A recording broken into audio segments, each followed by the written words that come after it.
For almost 70 years, the Queen has been the head of the most famous family in the world. But one day there will be a changing of the guard. Her son Prince Charles is waiting in the wings. He's certainly the best trained king we're ever going to have. He's been waiting and training for decades. Since birth, Prince Charles has been preparing for the ultimate role, and with that comes a pressure to choose the perfect bride. He couldn't really step out with a member of the opposite sex without the press immediately analysing everything about this person. When you marry into the royal family, you marry into pressure. Tonight, royal insiders share the secrets of Charles and Camilla's rise to the top. The ups, the downs, and the scandal. There was such public debate within the hierarchy of the church and the government about whether a divorced man could become king. Not only had a future king divorced, he then married his mistress. The secret love that rocked the royal family. The Camilla affair did huge damage to Prince Charles's standing. They no longer trusted him, and many people didn't want him to be the future monarch. But have Charles and Camilla finally won the public's affection? Ladies and gentlemen, I'm going to say a few brief words. It's hard to imagine that when Camilla was the most reviled woman in Britain, that today she is wife of our future king. Once young lovers, now 50 years later, are they ready to rule together? Charles was born very simply to be king. I think he's strong enough and positive enough, with Camilla by his side, to make a very positive, good king. The story, as will be written in the history books, will be a great love story. In 21st century Britain, appearances from Prince Charles and Camilla, the Duchess of Cornwall, are a cause of celebration for many. Charles, the longest-serving heir apparent in history, and Camilla, as his future princess consort, has an integral position in the royal family. Ministers, ladies and gentlemen, welcome to Clarence House, and thank you all very much for coming. But as the royal couple celebrate their 15th wedding anniversary, at the beginning of their relationship, this never seemed like a possibility. Since his birth in 1948, Charles has always been the king in waiting. This was just after World War II, and in terms of the stability of the country and the stability of the monarchy, the birth was seen as a major event.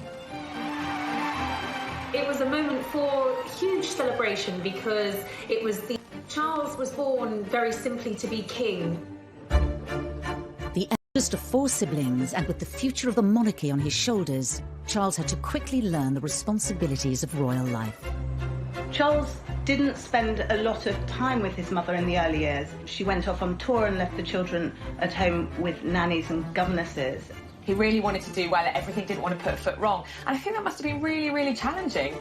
There's little doubt that his early years and his years at school was a very difficult time for him. He also found that he was a centre of so much attention that made him realise that in his particular position there would always be fascination in everything he did.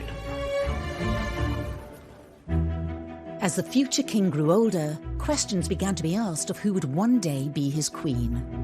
There was acute interest in his private life from the start, really. And of course, that forensic press scrutiny was something that continued through the years. Any woman that happened to be on his arm was already listed as the future wife and a future queen. It does bring a lot of pressure. He was a fit guy, you know, he was very intelligent, the girls seemed to like him, but he was in a way weighed down by all of these worries of expectations of what was expected not only of him as heir to the throne, but of his future bride. In the early 70s, Charles would make an introduction that would change the course of royal history. Camilla came from a very high society background. She had aristocratic links back through her family, and she had a very kind of privileged high society upbringing. Camilla was engaged to Andrew Parker Bowles. They were going to get married, and then it didn't happen. It was a sort of on-off relationship, and while it was off, Camilla sort of befriended Charles. They clicked immediately. There was a chemistry between the two of them, and really, I think probably Charles fell in love with Camilla from the moment that he met her. In many ways, she did tick the right boxes for a future consort for the Prince of Wales. But did those close to the future king approve? It's fair to say that the senior royals, and certainly the important figures in Charles's life, his mother, his father, and the Queen Mother, who Charles was incredibly close to, he always turned to for advice and would certainly have wanted the seal of approval from. They certainly didn't think that she was suitable future royal bride material.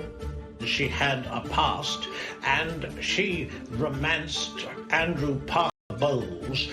Parker Bowles had also gone out with Princess Anne. The heir to the throne nearly always was encouraged to go for a wife who was whiter than white, and it was viewed very much that Camilla did have too much of a colourful past. And as for Camilla, his royal duties took him away from her and overseas. Charles was in his 20s. He was having to do military service because he's one day going to be commander-in-chief. He then joined the Navy to follow his father, his grandfather, and his two great-grandfathers. And it was very important to him to fulfill that role because that's what's expected of him. With Charles away leading the military life expected of a future king, Camilla moved on. Like a lot of young ladies, they don't like their men disappearing out of their lives. He did disappear out of her life and she married Andrew Parker Bowles. One can only imagine that Charles must have felt pretty crushed by this news. He'd gone away to serve, hoping that Camilla would wait for him. Certainly he thought that the relationship had legs, even if his family didn't. By marrying Andrew Parker Bowles, Camilla was ruling herself out of ever having a royal future. If she'd even entertained the thought of being queen, she would have thought, well, that's it, I'm waving goodbye to that. Because at that point, of course, in the 1970s, there was no way that a divorcee could ever marry a member of the royal family, let alone the heir to the throne. She remained great friends with Prince Charles. Prince Charles was always around at their house. You know, he's a godfather to their first child. He was almost one of the family. By the late 70s, eligible bachelor Charles was approaching 30 years old and still without a future queen by his side. He's getting on a bit, isn't it? About time we got married. The media scrutiny grew. He was seen very much as the action man, and a lot of glamorous women sort of came and went. And, you know, the tabloids began to catch on to the fact that this was a bit of a good story. He couldn't really step out with a member of the opposite sex without the press immediately analysing everything about this person. Even though he was very much sought after, that in terms of his connection, in terms of that love, his relationship with Camilla never left him. One of the women Charles dated was Lady Sarah Spencer. An aristocratic family with earls and dukes dating over 500 years and links to Winston Churchill, the Spencer name was an ideal match for a royal prince. Although the relationship with Sarah didn't last, it resulted in Charles meeting her younger sister, Diana. Shortly after the funeral of Lord Mountbatten had been assassinated, Charles had been very, very upset. And Diana said to Charles, I saw you at that funeral and you looked so terribly sad. And he was very touched by this. And there was beautiful young girls showing him attention. And clearly he felt a lot of responsibility too, to fulfill what was necessary as the heir to the throne and get married. Where Camilla had been deemed unsuitable as a future queen, Diana was the proposed at Windsor Castle. He was given more as an ultimatum by his father to either marry Diana or let her go. Diana ticked all the boxes. She didn't have any baggage. She hadn't had any relationships really before meeting Prince Charles. He thought she was the kind of girl he could grow to love. Despite the shortness of their courtship, the palace, press and the public were enamoured by the royal couple. Why have you come here today? To try and get a glimpse of Diana and Charles. Why are you so pleased? Because I think she's just the right person for him. This was an extraordinarily quick whirlwind, but it's what the public wanted. Once they saw Diana, they wanted Diana to be Prince Charles's wife. They were about to marry the Prince of Wales, and one day you would, in all likelihood, be Queen. It's a tremendous change for someone, if I may say, of 19 to make all of a sudden, the transition. It is, but I've had a small run out to it all in the last 6 months. And next to Prince Charles and I can't go wrong. He's there with me. I'm amazed that she's been brave enough to take me on. Shockingly, they'd only met a dozen times before they married. They didn't know each other at all. And I suppose in love. Of course. whatever in love means. Most of the world thought they were looking at the future king and queen of Britain. Everybody likes to think when they get married that they're going to be married for life. It's a fairy tale. I saw for myself, they were in love with each other at the beginning, but somewhere along the line, it collapsed.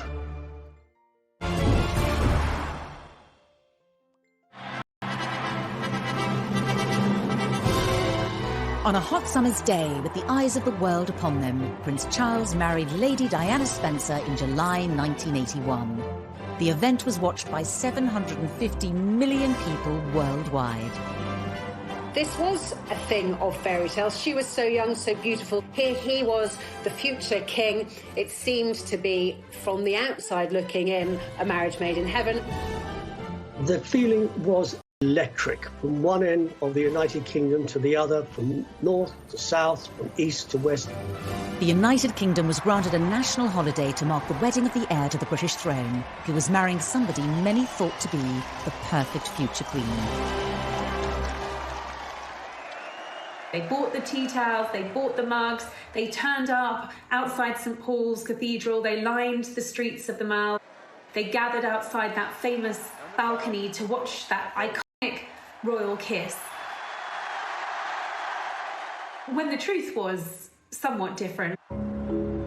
Behind closed doors, marries into the royal family. When you're born into the royal family, you grow up with that pressure. When you marry into the royal family, you marry into pressure. Diana told me much later in one of our private conversations that she had felt like a lamb to the slaughter as she walked up the aisle, which is very sad, but I think she knew that things weren't quite right. And when she saw Camilla in the congregation, was immediately uneasy about it. Most were unaware that Charles and Camilla had remained in close contact. Charles was so close to Camilla that he brought her a bracelet that was engraved with their initials, which Diana found. She was enraged by it. She knew who it was for, and she wanted to know why he was giving this token to Camilla. Camilla's presence was even felt on the couple's 2-week honeymoon, when Charles was spotted wearing a set of personalised cufflinks. Almost unbelievably, Charles wore cufflinks, the C and C, meaning Charles and Camilla. They didn't have anything in common. They didn't seem to be able to talk to each other.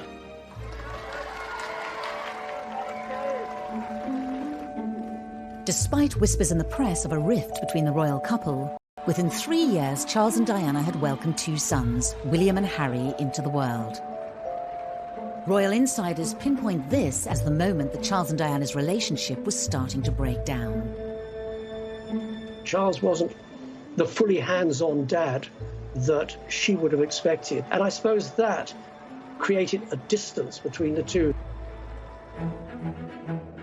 She strongly suspected that Charles was still in love with Camilla and hadn't let go of her. Diana felt cut off, she felt isolated, she felt betrayed. Royal tours gave the press a first-hand look at the cracks in the marriage. Diana had asked Charles to come with her to the Taj Mahal, the Temple of Love. And he'd refused. And she was really hurt by that. So she made a point of going on her own. A tour of South Korea in 1992 would prove to be their last overseas engagement as a royal couple. All attention from the British press was focused on any mutual signs of affection being shown between the prince and the princess. They went separately and they left separately, and I think the press really jumped on that and they realised that this was going seriously wrong. But nobody apart from Diana and her intimate circle knew about Camilla at that time. That didn't come until later. Shortly after their return from South Korea, in the year that the Queen dubbed an annus horribilis, Charles and Diana's separation was formally announced by Prime Minister John Major in the House of Commons. To separate. The Queen and the Duke of Edinburgh, though saddened, understand and sympathise with the difficulties that have led to this decision. Charles and Diana were told to continue to carry out royal engagements separately. Diana remained living in Kensington Palace, whilst she also kept her title Princess of Wales. Their Royal Highnesses have no plans to divorce, and their constitutional positions are unaffected. At that stage, bizarrely, they said it doesn't change anything, that she's still destined to be the Queen, which was a bizarre thing to say when you look back at it now. Despite them no longer being a couple, divorce wasn't an option for the heir to the throne.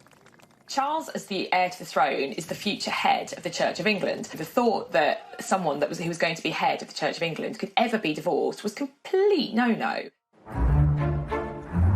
The heartbroken public were unaware of the reasons behind the separation of their future king and his queen. What do you think of the news today that she's going to live separately from Prince Charles? She's not. That's the first time I've heard that. First time I've heard that. At that point, there were whispers within the palace, within the press, but nobody really had the full story. But within months of Charles and Diana going their separate ways, leaked phone calls seemed to publicly confirm Camilla's relationship with the future monarch. Tabloid newspaper had somehow managed to get access to conversations between the future king and his lover, Camilla Parker Bowles, which were at best described as intimate, although I'm sure the Queen probably had other choice words for the conversations that were leaked. This, after all, is the future king, someone the nation needs to look up to have the utmost respect for. And here he is, on tape, speaking to his lover, telling her that he wishes he could be a Tamil. The revelations proved devastating for Prince Charles, whose press image had been at an all-time high just a decade earlier. Prince Charles was in Shetland today, doing his best to look as if personal problems were the last thing on his mind, and he avoided all questions about the Camilla Gate tapes. The Charles Camilla Gate was catastrophic, and it was the beginning of the public's absolute hatred of Camilla, and his standing plummeted as well. People thought he was ridiculous, they thought he was cruel, they deemed them both to be incredibly cruel to have done this to Diana. The leaked tapes were the beginning of a public feud between Charles and Diana, later dubbed the War of the Waleses. Charles and Diana fought each other using friends in the press. This was open warfare. In a rare television interview appearance, Prince Charles sat down with broadcasters. Mrs. Parker Bowles is a great friend of mine. I have a large number of friends. I'm terribly lucky to have so many friends who I think are wonderful and make the whole difference to my life, which would become intolerable otherwise. And she has been a friend for a very long time. During the unprecedented documentary, Prince Charles publicly confirmed for the first time that he'd been unfaithful to Diana. Dickie Arbiter was Prince Charles's press secretary at the time. And I warned them at the time, it would have to be warts and all. You cannot deny anything, you cannot leave anything out, and nothing was left out, because Jonathan Dimbleby asked the Prince of Wales about extramarital relationship. Did you try to be faithful and honourable to your wife when you took on the vow of marriage? Yes, absolutely. And you were? Yes. Until it became irretrievably broken down. He admitted that he had been unfaithful, although he said not until his own marriage had irretrievably broken down, both of us having tried. But that was the headline: Charles admits adultery. To go from a wink, wink, nudge, nudge, such and such member of the royal family has got mistresses on the side or, is having affairs, was quite different to actually hearing from the future monarch, I have been unfaithful to my wife, and my wife is Diana, one of the most popular women on the planet. He was very upset with the negative press, as anybody would be, and it was very negative. It was very vicious. Less than a year later, Diana, still with her Princess of Wales title, retaliated with a revelatory BBC Panorama interview with Martin Bashir. It was an absolute secret. No one knew about this. Very few people within the BBC knew it was happening. I certainly didn't know, as the BBC's royal correspondent, until 24 hours before it was going to go out. In the hour-long interview, Diana laid bare details of her marriage, as well as confirming that Charles had been having an affair with Camilla. Your husband renewed his relationship with Mrs. Camilla Parker Bowles. Were you aware of that? Yes, I was. But I wasn't in a position to do anything about it. A husband who was having a relationship with somebody else? Was a husband who loved someone else, yes. You really thought that? Mm-hmm. I didn't think that, I knew it. There were some terrifically damaging assertions in there. I think the more damaging in the eyes of the palace was that she questioned Prince Charles's desire and ability to be king. Do you think Mrs. Parker Bowles was a factor in the breakdown of your marriage? Well, there were 3 of us in this marriage, so it was a bit... After the Panorama interview, and she was very contrite, she was very sorry that she had done it, but why had she done it in the first place? It was all this sort of attacking each other, getting back at each other. The scandal rocked the royal family. This is not what the monarchy is supposed to be about, and it had become a complete soap opera. The Camilla affair did huge damage to Prince Charles's standing amongst his people, amongst his subjects, the British public. They felt that he had acted disgracefully towards Diana. They no longer trusted him, and many, many people didn't want him to be the future monarch. In the midst of the public chaos, Camilla's marriage to Andrew Parker Bowles also came to an end. Up until that point, Andrew was more than happy to let Charles and Camilla's affair go on, providing it was in private. As soon as it came out into the public and he was presented as this injured party, he couldn't let it go on, and the couple filed for divorce. Could Charles's reputation ever recover? Had his affair with Camilla ended all hope of them ever being together? By this stage, of course, there was no prospect of her, realistically, as it was seen at that time, of ever becoming Charles's wife. Charles became very well aware that if he was ever going to regain those things, respect, trust, authority, leadership, it was going to be a slow road back to recovery.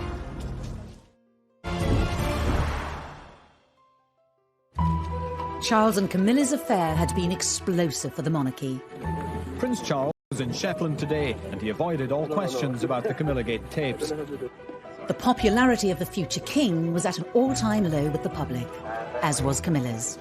So at this point in the kind of mid-90s, Camilla her reputation was absolutely traduced. She was a marriage wrecker, she was a temptress, she looked like a horse. People would spit at her in the streets. Her public reputation that she was a complete evil witch, and she had seduced Prince Charles from his gorgeous wife. She was, I think it's fair to say, the most hated woman in Britain at one point. Charles's relationship with Diana had also sunk to a new low. Things just got so toxic, and they really were toxic between Charles and Diana. They couldn't even be in the same room as each other. And I think it was having a really bad effect on William and Harry. The marriage problems of Charles and Diana have cast a shadow over the royal family. Now the Queen has decided to bring the whole issue to a head by advising them to divorce. There's no doubt at all that as Supreme Governor of the Church of England, the Queen certainly did not welcome the prospect of divorce. But since there was such enmity between the couple, there was absolutely no choice. HRH the Prince of Wales versus HRH the Princess of Wales. This was unprecedented. Of course, Charles, as a future king, is going to be the head of the Church of England. The Church of England does not condone divorce, so this was damaging for the royal family. With all these revelations, with all the press speculation and coverage of a bitter divorce between the couple, no one would ever think of Prince Charles as the next king. He was widely considered unfit to be the next monarch of Great Britain. Charles's position as the future king looked precarious, and his relationship with Camilla was damaging his standing within his own family. He had been so determined to stay by Camilla, to keep her in his life, that he'd alienated not just the public, but many members of his own family too. The Queen did not want the pair of them to be together. She had said time and time again she wanted the relationship to be over.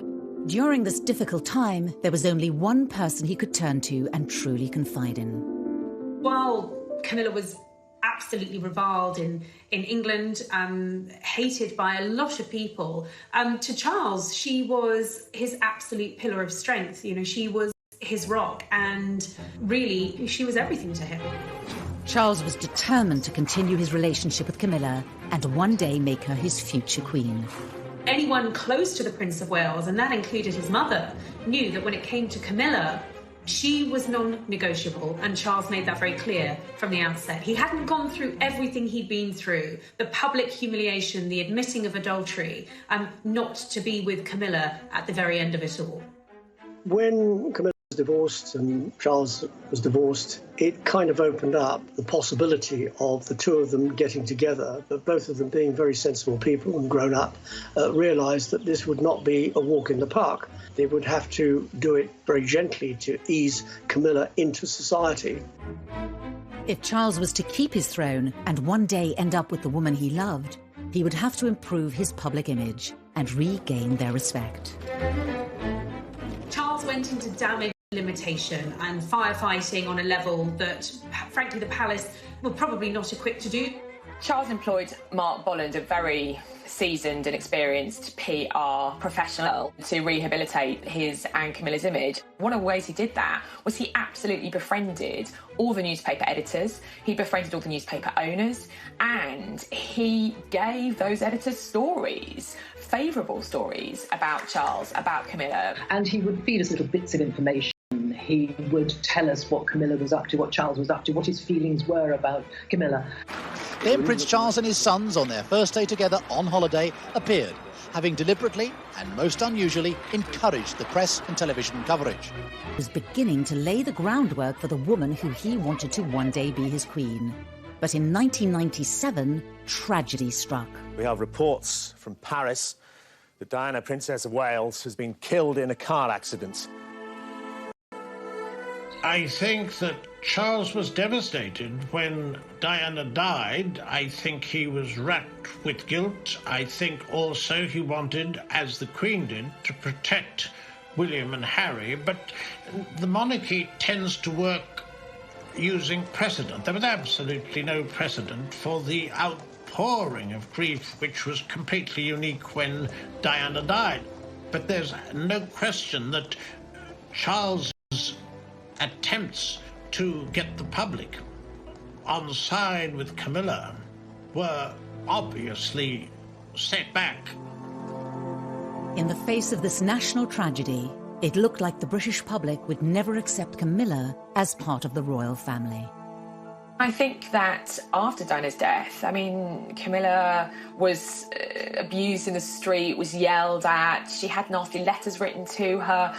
It was really difficult for her. The size of the challenge that was facing Charles and Camilla was immense, and many people thought it was impossible. People thought if they wanted to be together, they would have to be together abroad, that it could never, ever happen within the United Kingdom.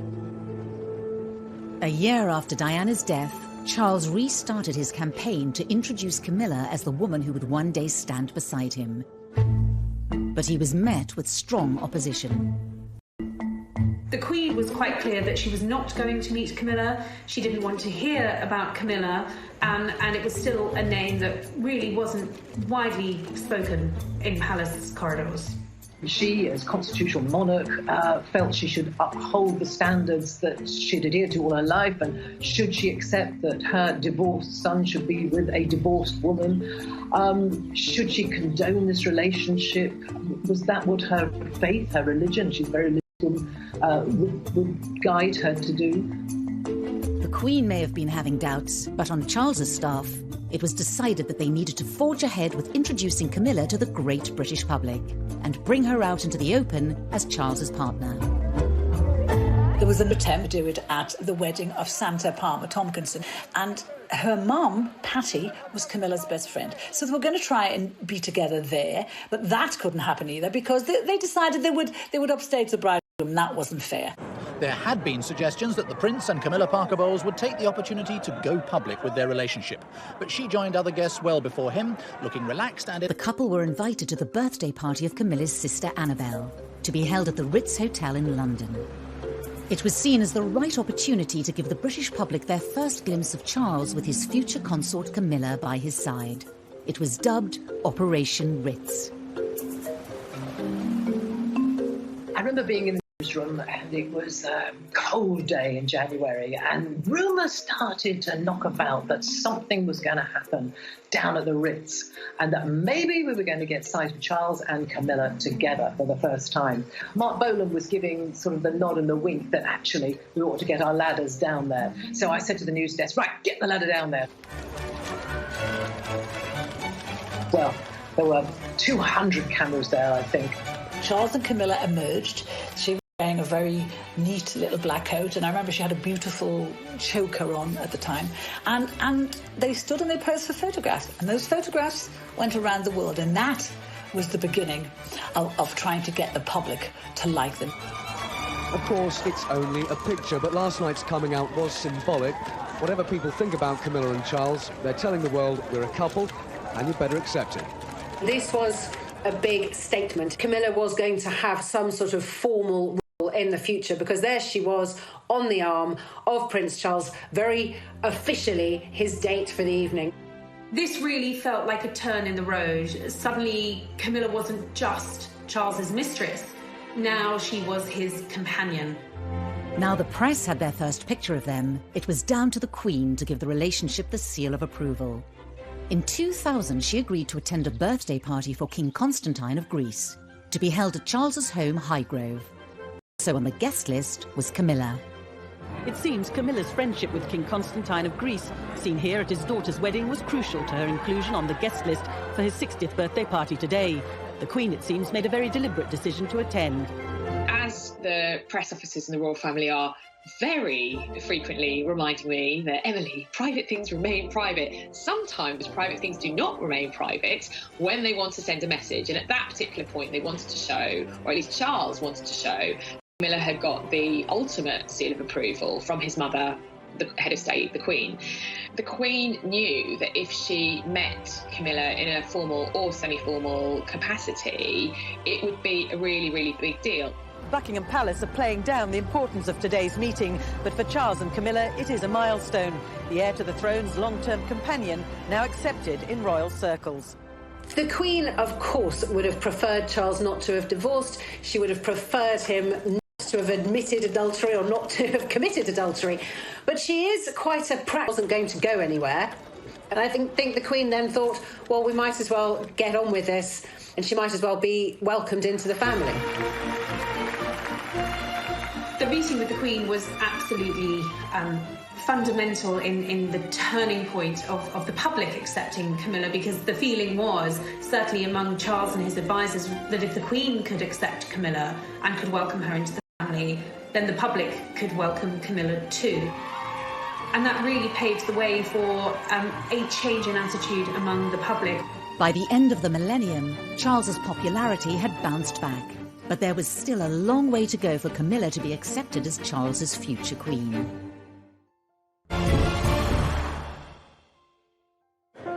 As king-in-waiting, Charles will not only inherit the throne one day, but also become supreme governor of the Church of England. This posed a problem for Charles and Camilla's relationship. By now, they were officially living with each other at Clarence House and Highgrove. But was Camilla's status as common-law wife appropriate for a future king and head of the church? Marriage would make the relationship far more appropriate. I think there was pressure from the outside that really he had to make this official. As his position, he's going to be head of the Church of England, defender of all faiths as he wants it to be when he becomes king. And frankly, I think from his kind of professional point of view as future king, I think it needed to happen. But there was a problem. The Church of England did not approve of divorcees remarrying. The Prince of Wales started to persuade very senior figures, people like the Archbishop of Canterbury, George Carey, that there was a reason for him to be married. Why should the heir to the throne, who would one day be the king, the defender of the faith, why should he be forced to be in the situation where he can't marry the woman he loves? Why is it better for them to be partners? And so I think people gradually came round to the feeling that it was just the right thing to do. Possibly one of the last to be persuaded was Her Majesty the Queen, a very high church believer in the marital state. But once the church was on side, I think there was no real reason to block it anymore. They've waited long enough, but tonight they emerged as a couple soon to be wed. In February 2005, 56-year-old Charles and 58-year-old Camilla announced their engagement. How are you feeling, ma'am? All right. Just all right? I'm just coming down to work. Did you get down on one knee to propose? The future bride wore a ring that belonged to Charles's beloved grandmother, the Queen Mother. I think Charles had always wanted to make Camilla his bride, his wife. I think he felt that she had She'd endured a lot of real to make her his wife, his bride. This was the first time in history that an heir to the throne would marry a divorcee. The Church of England might have backed the union, but this wedding would have to be very different to all previous royal weddings. Charles and Camilla would need to have a much lower-key ceremony.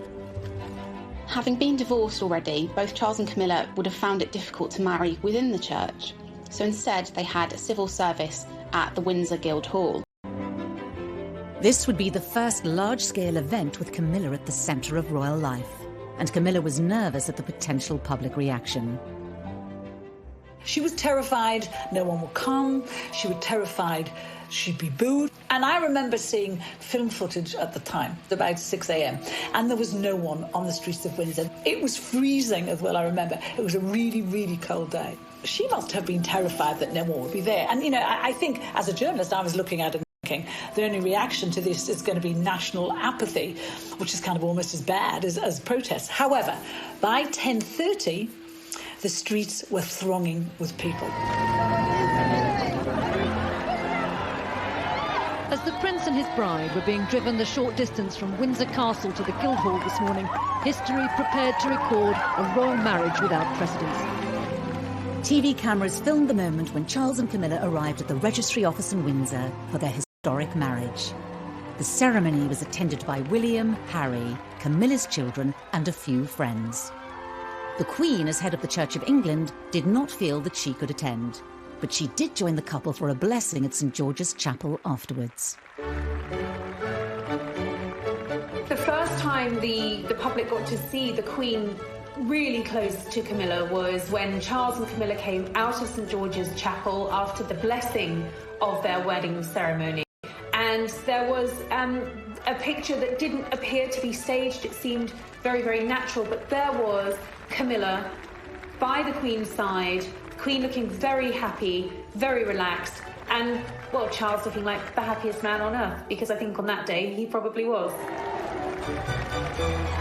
And she looked gorgeous. I mean, she looked fantastic in the outfit with that beautiful dress and the headdress. And I thought that she looked the best, she'd ever looked, really.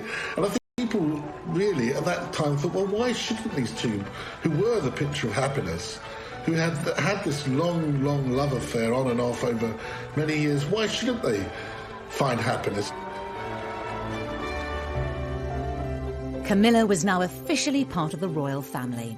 The palace announced that she would be called Princess Consort when Charles becomes king. The Queen also gave her a title of Duchess of Cornwall, which is actually her secondary title. Legally, she is Princess of Wales. But Camilla knew how fond of Diana the public had been. It wasn't going to wash with them that she would be the next Princess of Wales. I remember when they got married, it was 8 years after the death of Diana, Princess of Wales, and feelings and memories were still running high. So she's used the other title, Duchess of Cornwall. She's quite comfortable with it. Titles do not matter to Camilla. She doesn't really care one iota what she's called, as long as she's not called anything rude. The wedding drew a line under Charles and Camilla's past once and for all, and allowed the world to look to the future of the monarchy. For all the spin doctors and PR that had gone on for years behind the scenes, the thing that really transformed Camilla's public image was the royal wedding, because that was her becoming a member of the royal family. And therefore, she was no longer an outsider. She was the Duchess of Cornwall. She is a future queen. So the marriage changed everything. Who would have thought that 10 years before, the woman who had been vilified by the British press, Camilla Parker Bowles, was a potential future Queen Consort? Now that Camilla was officially part of the royal family, the British public could see what sort of future consort she would be. Of course, once she had married into the royal family, she became Charles's consort. She was there with him on royal engagements. She accompanied him on some royal tours, and actually Camilla proved to be incredibly popular. She did her own PR. She didn't need a spin doctor. She did what she does best. She engages with people. She has a good relationship with the press pack. She doesn't upstage the Prince of Wales in any way. They are a great team. We have to remember that she didn't have a job. She left school with 1 O-level and she didn't have a career. She wasn't a career woman. And at the age of about 60, she had to learn how to work very hard, because Prince Charles does about 502 engagements a year. He keeps going all the time. He works every day, including Christmas and Easter. As Charles's future consort, she has also thought very hard about the charities that she supports. All senior members of the royal family have their favourite charities, the charities they support, the issues that they're most passionate about. In Camilla's case, it was very difficult for her because so many causes that we understand she actually did care about were associated with Diana. And she had to be so careful not to tread on Diana's image and Diana's favourite subjects or favourite charities, because, of course, it would look like she was trying to walk in. She's very committed to quite a number of charities. One of them, the Osteoporosis Society, because her mother died of osteoporosis. Another is learning, book reading, education, and abuse against women. She's very committed to that as well. Now, the purpose of asking you all here today is to try and form a united front to help victims of rape and sexual abuse. I think Camilla is clearly very passionate about the domestic abuse agenda and about making sure that what influence she has, that she has this platform given to her as a senior member of the royal family, that she's not going to waste it and she's not going to throw it away. And I think a lot of people will admire her for that. As the wife of the heir to the throne, Camilla's image has radically changed. We saw a bit of a makeover ahead of the royal wedding. She lightened her hair, she clearly had a lot of work done on her skin. She was radiant, she stopped smoking, and all of these things to please Charles. And her sense of style changed too. Now we were seeing her in far more regal attire, experimenting with beautiful dress codes. She's a great lover of hats. She really wears hats well. We saw her coming out in jewellery from the royal collection. So really emerging as a royal. As Duchess of Cornwall, she suddenly began to scrub up pretty well. And she wore some beautiful clothes. And she's adopted a style which she wears quite pale clothes, which suits her as she grows older. And she's very smart. I dare say behind doors, she probably actually still puts on a pair of wellies and some smelly old jeans and really enjoys dressing down. But she also dresses up very well indeed now. Over the past 2 decades, Camilla's relationship with the Queen has also transformed. Of course, it was a slow burn, and I think that they obviously had to build their relationship. They had to develop that. They have a shared love of horses. They're both outdoorsy. They're both country ladies. It's interesting that when you see Camilla with the royal family, she seems very much at the heart of it. When you see her with the Queen, and they're always giggling, the pair of them, they seem to have a lot in common. And it's just interesting how we've gone from the Queen not wanting her, even as back as 1970, she didn't want her because she was a bit of a gal. And it's precisely because of that now, because she's a bit of a gal, because she's good fun, that the Queen wants her around. At the Queen's Diamond Jubilee, the country celebrated 60 years of the Queen's reign. But it was also an opportunity to clearly show where Camilla was in the royal family's pecking order. When the Queen decided to put Kaying, this is Charles's wife, she will one day take my place, and she is the future of the British royal family. And that marked such a turning point from the woman who'd had bread rolls pelted at her in the supermarket as the wicked mistress of the heir to the throne. Of course, it's a terrible cliche to say that a picture paints 1,000 words, but that image tells you that Camilla has come in from the cold. That was a very, very big moment for Camilla.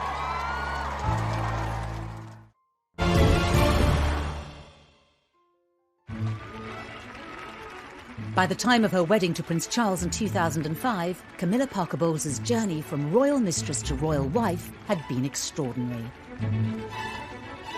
Labelled a marriage breaker by the press and reviled in public, she had fought hard to win her place next to Prince Charles. Whatever people think about Camilla and Charles, they're telling the world we're a couple.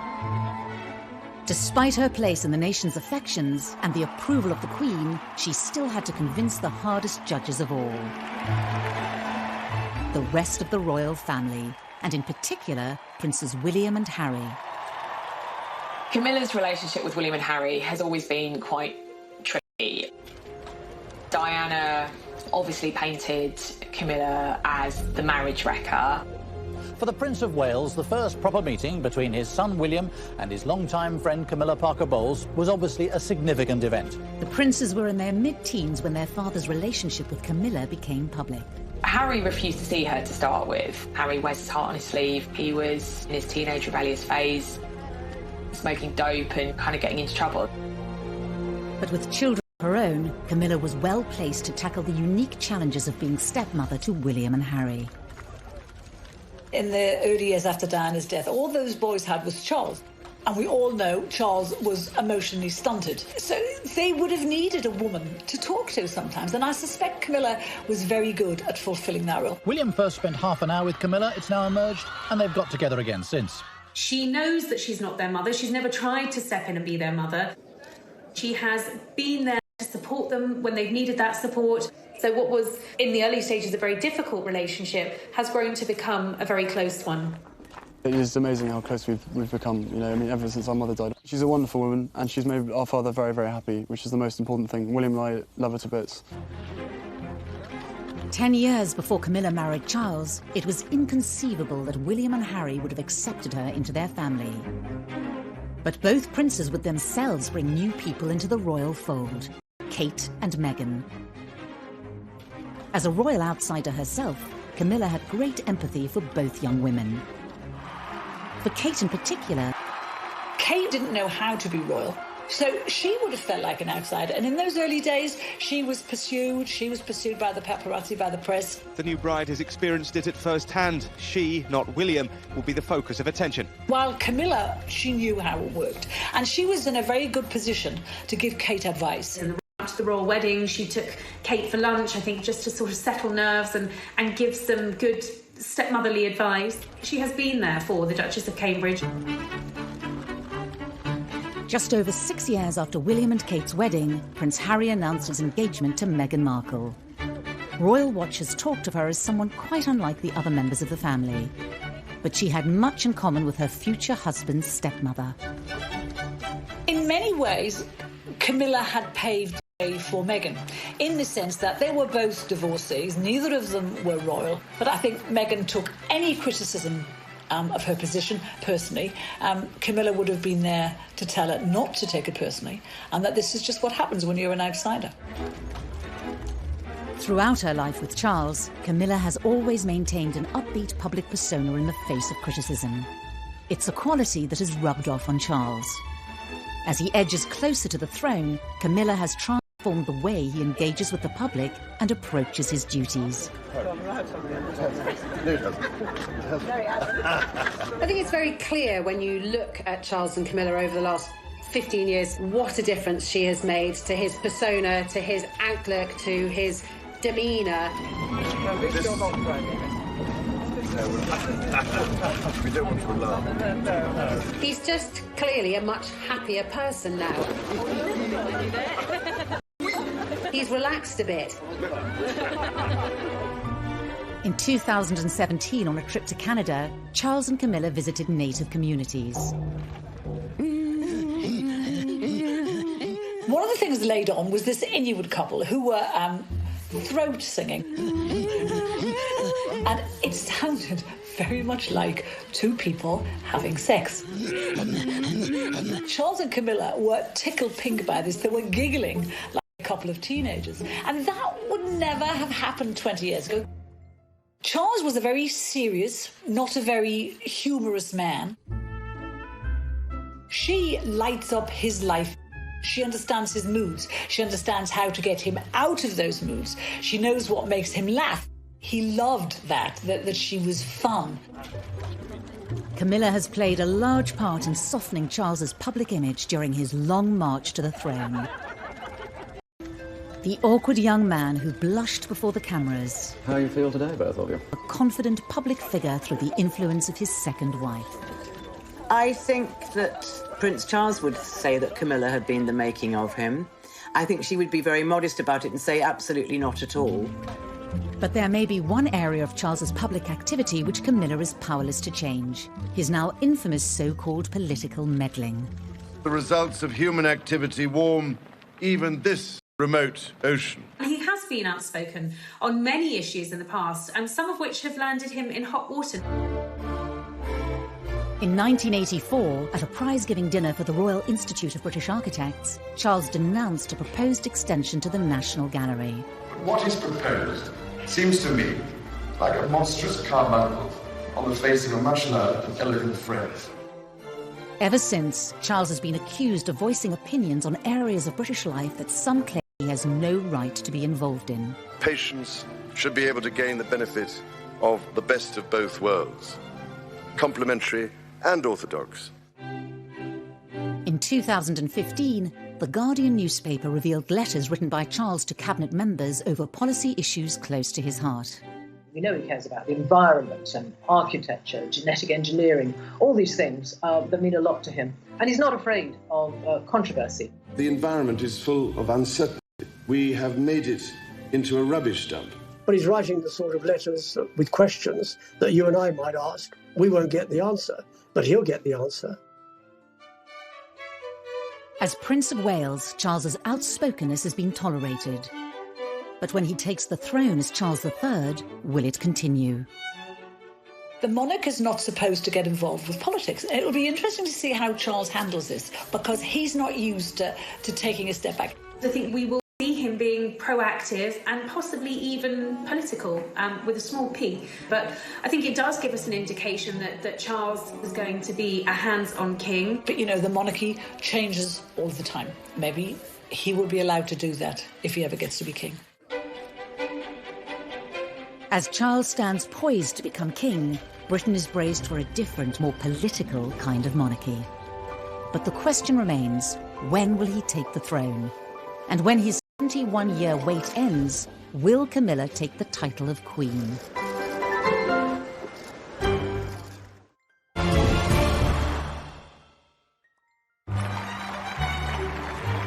Prince Charles is the longest-serving heir to the British throne in history. In 2020, at the age of 71, his wait to become king continues. Yet with Prince Philip, the Queen's greatest supporter, the centre of royal power for Charles to fill. Prince Charles has stepped in where Prince Philip would have been. He now joins the Queen for the Royal State opening of Parliament. It's been suggested that Charles would be the next head of the Commonwealth. This is an occasion to celebrate with renewed pride our remarkable Commonwealth family. It makes sense because it provides the continuity and stability of this 53-nation club. He's been the official mourner-in-chief when it comes to attending state funerals. I think what we're seeing is a gradual handover of power. There is talk of him being more shadow king than Prince of Wales. After so long on the sidelines, Charles is now on the cusp of stepping onto the British throne, with Camilla firmly by his side. But what kind of leadership style will we see under Charles? I think he's strong enough and positive enough, with Camilla by his side, to make a very positive, good king for our times, whatever kind of times we have. Because of Brexit, because of divisions within the country, Prince Charles is going to have to heal a divided nation and try to make it a united nation. After contracting coronavirus in March 2020, Charles gave a message to the nation, offering solidarity with others affected by the greatest health crisis in a generation. It hinted at what we may see when, as king, he is called upon to speak in times of crisis. None of us can say when this will end, but end it will. Until it does, let us try and live with hope and, with faith in ourselves and each other, look forward to better times to come. Only 2 days after this message, Charles opened the fast-tracked Nightingale Hospital, specially built in London's XL Centre to cope with coronavirus patients. In this dark time, this place will be a shining light. Alongside the Queen's historic address to the nation during the pandemic, Charles's message demonstrated the power of the monarchy to unite in troubled times. As the Queen ages into her 90s, we may see Charles speaking directly to the nation more and more. It has led to speculation that she could hand the throne to him early, effectively abdicating. Abdication is still quite a dirty word in royal circles. I don't think she will contemplate abdication unless forced to do so by ill health. The Royal Navy's greatest battleship had been chosen for the voyage to the Cape. When the Queen famously made her address to the nation in South Africa in her 20s, she swore she would be Queen for the rest of her life. I declare before you all that my whole life, whether it belong of our great imperial family to which we all belong. The vows that she made on her 21st birthday to serve until she takes her last breath, I think those vows are as true to her now as they were then. The last time a monarch abdicated was in 1936, when Edward VIII stepped down so he could marry American socialite Wallis Simpson. As a divorcee, the morality of that era made her an unacceptable bride for the king.